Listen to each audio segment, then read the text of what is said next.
Okay, this is Najaf Airport, although this is departure.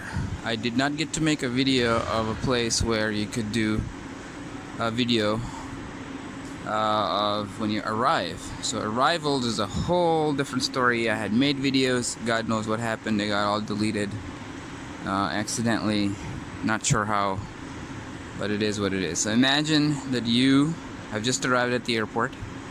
Once you arrive at the airport, there is no terminals that are connected directly to this building, and so the aircraft will stop after runway, taxi close to the airport, and then there'll be some buses that will bring you in to the arrival side, which, by the way, is on the other side of that wall, and you'll be coming in and somewhere in that corner of that area of this airport.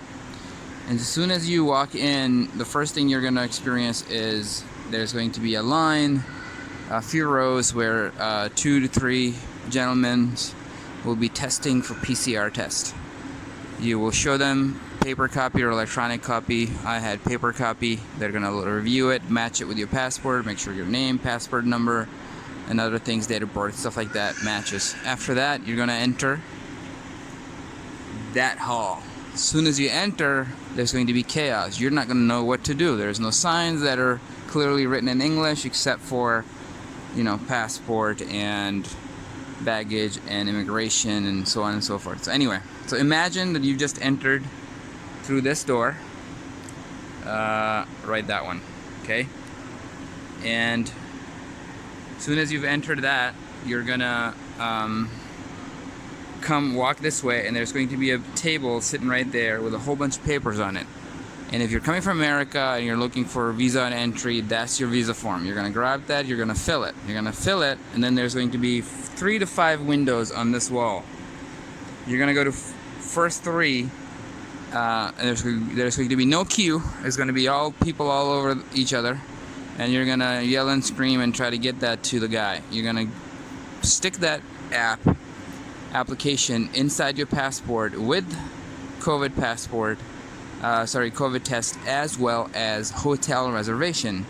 Hotel reservation, turns out only a few hotels are accepted here. You got to talk to somebody, agent, embassy, I don't know who, your airline in particular, who will tell you which hotels are actually accepted. And typically they're 5-star hotels, and they're non-refundable, and you need at least 1 day of reservation when you're coming for Urbain. Once they verify that could take a while, 10, 15, 20 minutes, 30 minutes, in my case 2 hours. Then the guy's gonna come here, you're gonna go ask questions, God knows what, and then they're gonna make copies, they're gonna put a sticker on it, they're gonna make manuals, they're going to put manual writing on it, and then it's gonna go to the 5th window where the guy is actually collecting money. It cost me $76 to get that entry visa, to come here. And then once that's done, from that 5th counter, you're going to go to the opposite direction. So I just did 180, and then in that side, over in that hall, at that end of the hall, is where actual immigration is. So you're going to go into different booths, and then there's going to be a whole bunch of immigration officers, just like any airport, and you're going to go one by one. They're going to give them a passport, they're going to take your picture, they're going to ask you who you are, maybe not, whatever, verify a few things, and then you'll be able to get out of that hall into the following hall and move on with your life, and try to find a taxi. That is the total procedure of what happens at Najaf Airport. And it kind of looks like this, although there are no shops on that side. You cannot find coffee there, you cannot find snacks, you cannot find food on the other side. There is an information counter around back in this corner back here. It does say information. You walk to them, they kind of speak broken English. You will get by. By the way, that is where you go get and ask for Wi-Fi. The Wi-Fi here in Najaf is much better than any other airport I've ever experienced, including Turkish airport. That Wi-Fi actually works. I was able to make phone calls using WhatsApp and similar apps, send messages, emails, and let people know I'm here, so on and so forth. Smooth. I did not find a place where you could actually buy a SIM card and put it in your phone and get your phone going. A lot of people's phones already work because the kind of network they use. Mine was pay-as-you-go type of stuff, so that didn't work. So I had to take the SIM card out and put the new Iraqi local SIM card, which was only valid for 7 days, filled with I don't know how much Iraqi dinar, that allowed me to do a little bit of internet and few phone calls and text messages until I recharged it. I will make a separate video for that. If I forget, remind me. That is crucial in Iraq. If you don't have the proper phone, you are screwed because you don't know what's happening. So nonetheless, I am right now, I'm departing, I'm heading back to the United States. And this is what their board looks like, and there are a queue of, I don't know, 3, 6, 9, 12, 13 flights right on the board. Only one of them, the counter is open. I believe mine will open in an hour or so. And so, here we are. Alright, so I've received the boarding pass, and one of the problems I'm seeing on Najaf airport is that there's a airline that is leaving for Karachi, and the information is not on the board. It doesn't say what gate.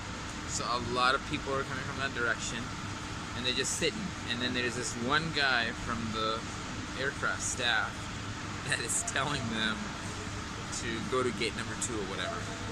And like, there's no announcements. So if someone is supposed to be on that aircraft and they don't cross paths with this guy, then they're likely going to miss their flight.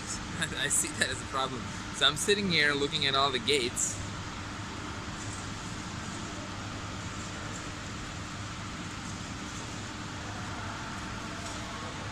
And so my plan is that when my airline starts to get people going, I know where to go and not miss my flight. So there's a little bit of snafu there, but no big deal. But airport's pretty slick. This is my second cup of Ahmed tea. It's actually pretty delicious. Not like the Ahmed tea we find in United States. I used to buy them and just wasn't cutting it.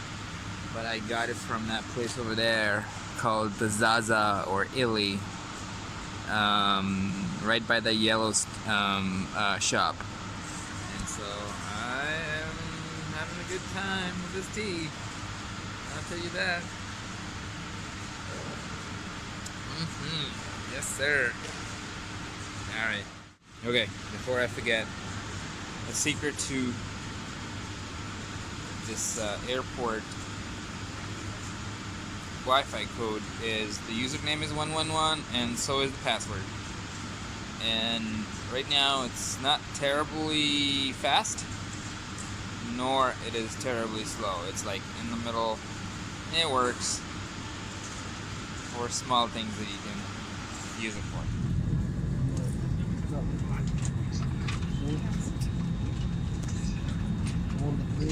Sayın yolcularımız, koridorda bulunduğunuz süre boyunca lütfen sosyal mesafenizi koruyunuz.